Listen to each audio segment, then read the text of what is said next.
We provide you the platform to turn your dreams into reality. Give wings to your aspirations with KR Mangalam University. Paschim Asia में चल रहे युद्ध के बीच जहां Iran के साथ युद्ध के दौरान अमेरिका के कई अहम मिसाइल भंडार में बड़ी कमी आई है। जी हां, रक्षा विशेषज्ञों और पेंटागन के आकलन से जुड़े लोगों के अनुसार आपको बता दूं कि इससे भविष्य में किसी बड़े युद्ध को संभालने की अमेरिका की क्षमता पर सवाल उठने लगे हैं। जी हाँ, जहां तक अभी तक अमेरिका को हमने देखा कि अमेरिका जो है वो लगातार ये कहता रहा कि वो मजबूत है, उसे कोई डर नहीं है। आज कई रिपोर्ट्स ऐसे सामने आ रहे हैं। वहीं एक रिपोर्ट में ये भी बताया गया है कि 7 हफ्तों की लड़ाई में अमेरिका ने अपने प्रिसीजन स्ट्राइक मिसाइलों का करीब 45%, थॉर्ड इंटरसेप्टर का लगभग आधा और पैट्रियट एयर डिफेंस मिसाइलों का करीब 50% इस्तेमाल कर लिया है। सूत्रों के मुताबिक ये आंकड़े पेंटागन के आंतरिक आकलन से भी मेल खाते हैं। वहीं रिपोर्ट में यह भी कहा गया है कि अगर मौजूदा युद्ध विराम टूटता है तो अमेरिका के पास ईरान के खिलाफ लड़ाई जारी रखने के लिए अभी पर्याप्त हथियार हैं। हालांकि रिपोर्ट में यह भी चेतावनी दी गई है कि चीन जैसे बड़े प्रतिद्वंदी के साथ अलग युद्ध की स्थिति में अमेरिका के पास पर्याप्त हथियार नहीं बच सकते। इन भंडारों को दोबारा भरने में कई साल लग सकते हैं। तो सर, आपसे समझना चाहूंगी, जहां अभी तक युद्ध विराम की बातचीत चल रही थी, वहीं ये जो युद्ध विराम है वो हो नहीं सका है, तो क्या डोनाल्ड ट्रंप के लिए अब युद्ध विराम करवाना एक मजबूरी बन चुकी है? अगर युद्ध विराम नहीं हुआ तो डोनाल्ड ट्रंप जो है फंस जाएंगे, और या फिर एक और इसमें जो बड़ा एंगल है, बड़ा सवाल है, वो ये है कि ये सब हॉर्मूज पर जिस तरीके से ईरान और अमेरिका जो है नाकेबंदी किए हुए हैं, क्या भारत के लिए कोई बड़ा गेम प्लान ट्रंप जो है वो कर रहे हैं? क्योंकि हमने देखा कि इस युद्ध के बीच, जैसा कि रक्षा मंत्री राजनाथ सिंह ने भी आज कहा कि इस युद्ध के बीच हमने देखा कि किसी भी देश का जहाज जो है वो नहीं गुजरा, लेकिन भारत एक ऐसा देश है, इतना डिप्लोमेटिक फ्रंट पे स्ट्रांग है कि भारत के तमाम जहाज जो है वो गुजर रहे थे। तो क्या ये सब एक साजिश के तौर पर डोनाल्ड ट्रंप जो है वो रच रहे हैं भारत के खिलाफ? क्योंकि भारत जो है अपने ग्रोइंग स्टेज में है और कभी भी कोई भी अपना कॉम्पिटिटर पसंद नहीं करता। तो क्या ये वजह रही है इसके पीछे? नहीं, देखिए, ऐसी कोई वजह नहीं है, मुझे नहीं लगता है ये, क्योंकि अमेरिका फिलहाल भारत को अपना कंपेटिटर माने, ये इसके कोई कारण नजर नहीं आते हैं। क्योंकि जिस ढंग से स्ट्रेटेजिक पार्टनरशिप हो रही है, सर्जियो गोर जिस ढंग से वो भारत में जो राजदूत आए हैं अमेरिका के नए, वो जिस रिश्तों को ले जाना चाह रहे हैं, जो ट्रेड डील है उसके लिए भारत का जो टीम है, चीफ नेगोशिएटर है, वो अमेरिका में है और बातचीत चल रही है, जल्दी हो जाएगी।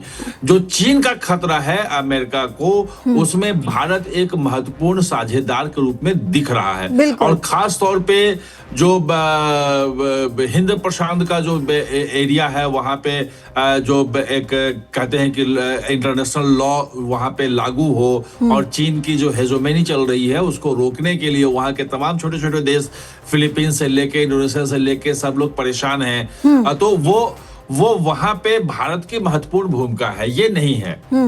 हाँ, दूसरी बात आपने जो कही कि वो अमेरिका के हथियार खत्म हो रहे हैं, खैर ईरान से युद्ध चल रहा है, उसमें आधे या 40% हथियार कम हो गए हैं, मिसाइलें कम हो गई हैं। ईरान को बर्बाद करने के लिए फिर भी अमेरिका के पास काफी कुछ है।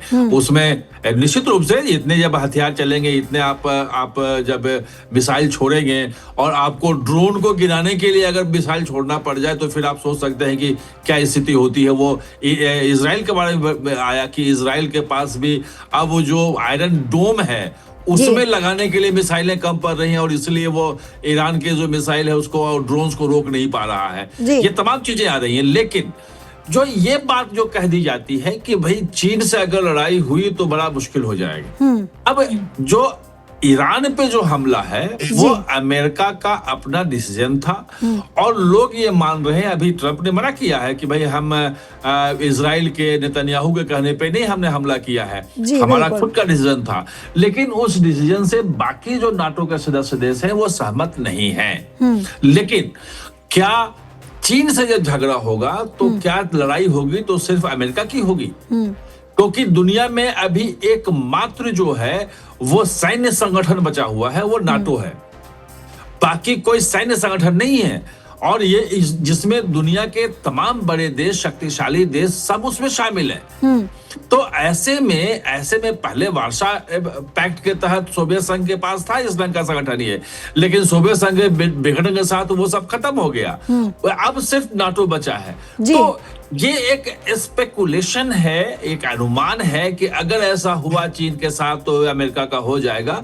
हो सकता है, मैं उसमें मना नहीं कर रहा हूं कि अगर लड़ाई अचानक शुरू हो जाए तो देखा जाएगा। सर, क्योंकि हम देख रहे हैं कि अभी जब बातचीत का दौर जारी है, उस बीच IRGC की तरफ से 2 जहाजों को जब्त कर लेना, ये भी एक कहीं ना कहीं बड़ा संकेत है। पिछले दिनों जो है भारतीय जहाजों पर गोलीबारी की गई। तो इन तरीके के जो मैसेजेस सामने आ रहे हैं ईरान की तरफ से, क्या वो जानबूझ के करवाया जा रहा है? और जब उनके ईरान के लोगों से बातचीत की जाती है, उनके मंत्रियों से बातचीत की जाती है, तो वो कहते हैं कि हमें इसकी जानकारी नहीं है। क्या जानबूझ के ईरान की तरफ से ये किया जा रहा है? नहीं, वो नहीं है। दर्शकों को यह समझना पड़ेगा कि ईरान अभी बहुत ही मुश्किल दौर से गुजर रहा है। उसका टॉप लीडरशिप उसके खत्म हो चुके हैं। जो उसमें टॉप लीडरशिप को रिप्लेस करने वाले लोग हैं वो अलग अलग हैं। उनके बीच में कम्युनिकेशन नहीं है। वहां 2 धड़ों में विभाजित होने की बात आ रही है। बाहर अब तो खुल के बातें आनी शुरू हो गई है कि एक धड़ा जो है वो चाहता है कि हम अमेरिका का समझौता कर लें और जो कुछ बचाना है वो बचा लें, लेकिन एक कट्टरपंथी धड़ा जो है IRGC का, वो इस बात पे अड़ा हुआ है कि नहीं, हमें लड़ाई करनी है और हम अमेरिका अब हार रहा है, अमेरिका खुद भागना चाह रहा है। ऐसे समय में अगर हमने समझौता किया तो हमें ज्यादा गंवाना पड़ेगा। ये चीजें वहां चल रही हैं। ऐसे में होता क्या है कि जब मैसेज आप देखो, मतलब दर्शक को भी समझ में आ जाएगा कि शुक्रवार को ईरान ने घोषणा कर दी कि अब होर्मुज खुल गया है जी, और पूरी दुनिया में ताली बजी कि सब कुछ है, शेयर मार्केट सब कुछ हो गया। शनिवार को फिर ईरान के जो है वो टेलीविजन पे आ गया, वहां पे जारी हुआ कि भाई होर्मुज बंद है क्योंकि उल्लंघन कर रहे हैं। भाई 24 घंटे में ऐसा क्या उल्लंघन हुआ कि होर्मुज बंद हो गया? इसका मतलब यह है कि ईरान के भीतर टसल बहुत चल रहा है। भारतीय जहाजों पे भी जो हो रहा है, हमले हो रहे हैं, मुझे लगता है कि नीचे कम्युनिकेशन नहीं है। कुछ लोग जो वहां हैं वो ये मान रहे हैं कि चाहे भारत हो, जैसे कहा ना राजनाथ सिंह ने कि भाई 7-8 जहाज केवल भारत के निकले हैं, बाकी के नहीं निकल रहे हैं। अब एक ईरान में एक जो बेचैनी की स्थिति आ गई है, बेचैनी में कहूंगा वो इसलिए भी है कि ईरान के किसी भी बंदरगाह से कोई भी जहाज तेल लेके, कोई सामान लेके बाहर नहीं निकल पा रहा है क्योंकि अमेरिका का ब्लॉकेड है। अमेरिका के ब्लॉकेड होने की वजह से कहा जा रहा है कि 300 जहाज जो हैं ईरान के फंसे हुए हैं, और ईरान के जहाज फंसे हुए 30 लगभग जहाज जो है ईरान का। सर, तो एक बार फिर से अगर हम पॉइंट पे बात करें तो जिस तरीके से अमेरिका के मिसाइल भंडार जो हैं वो खत्म हो रहे हैं, तो क्या अब अमेरिका जो है इस युद्ध विराम के लिए मान जाएगा? क्या ये जो युद्ध पश्चिम एशिया में लगभग 1 महीने से भी ज्यादा समय से चल रहा है, लगभग 42 दिन जो है उसने पार कर लिया है युद्ध ने, तो क्या लग रहा है कि अब अमेरिका मजबूरन इस युद्ध को रोकेगा? क्या डोनाल्ड ट्रंप जो हैं वो रुकेंगे या फिर अपने ईगो को सेटिस्फाई करने के लिए वो इस युद्ध को लगातार जारी रखेंगे? देखिए, डोनाल्ड ट्रंप क्या करेंगे कोई नहीं जानता है, वो उनके मंत्री भी नहीं जानते हैं। वो कब क्या कहेंगे, क्या बयान देते हैं, अभी कुछ बयान देते हैं, 10 मिनट बाद फिर बदल जाते हैं, 2 घंटे बाद फिर नया बयान देते हैं। वो अपने तरह से बयान देते रहते हैं। लेकिन जो हकीकत है वो ये है कि पूरी दुनिया को बहुत नुकसान हो चुका है। इस युद्ध के बाद ही पूरी दुनिया रिसेशन में जाने की स्थिति में आ गई है। मतलब रिसेशन शुरू हो जाएगा अगर युद्ध लंबा चला, और भी नुकसान होगा, जिसमें अमेरिका भी शामिल है। अमेरिका में भी तेल की कीमतें जो है, पेट्रोल डीजल की कीमतें बहुत ज्यादा बढ़ गई हैं और वहां के लोग परेशान हैं। नवंबर में वहां मिड टर्म इलेक्शन है जिसमें लोकप्रियता जो घटी है डोनाल्ड ट्रंप की, वो मतलब वहां की संसद में सीनेट में बहुत नुकसान हो सकता है इनकी पार्टी को। तो ऐसे में अमेरिका भी नहीं चाहता है कि हम मतलब आगे युद्ध करें। जो 2-3 उसके गोल थे वो गोल पूरे हो चुके हैं। जी। जैसे कि उसके वायुसेना को खत्म कर दिया है, नेवी को खत्म कर दिया है, डिफेंस स्टाफ खत्म कर दिया है, उसको बहुत ज्यादा ईरान को नुकसान पहुंचा है। जो बड़े जितने भी कट्टरपंथी नेता थे वो सबको वो मार चुका है।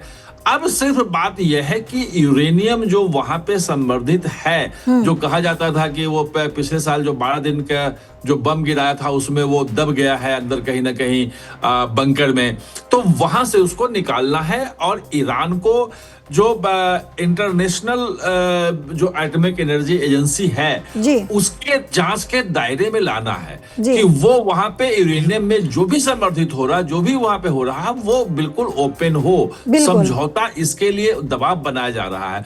दूसरी मांग उसके दबाव ये है कि जो उसके प्रॉक्सी हैं, जैसे हुती हैं चाहे हिजबुल्लाह है, वो उसके थ्रू जो हमला करवाता है अमेरिकी एसेस पे या इजराइल पे या बाकी दूसरे देशों पे, होती तो सऊदी अरब से भी लड़ रहा है, तो ये जो प्रॉक्सीज हैं उसको बंद करे। जी बिल्कुल। अब लड़ाई के लिए बहुत कुछ बचा नहीं है वहां पे, सिर्फ ये है कि जो बातचीत के टेबल पे कौन कितना हासिल कर पाता है इसकी बात है, और इसलिए दबाव की राजनीति चल रही है। जी बिल्कुल।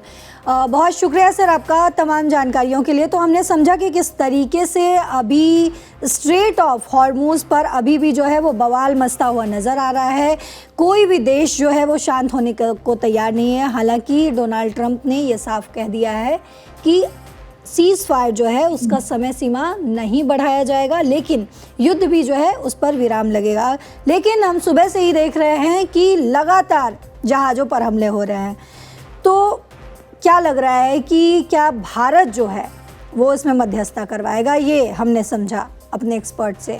देखेंगे आने वाले समय में, क्योंकि जिस तरीके से राजनाथ सिंह का बयान आया है कि भारत जो है आने वाले समय में एक मेन रोल में नज़र आ सकता है।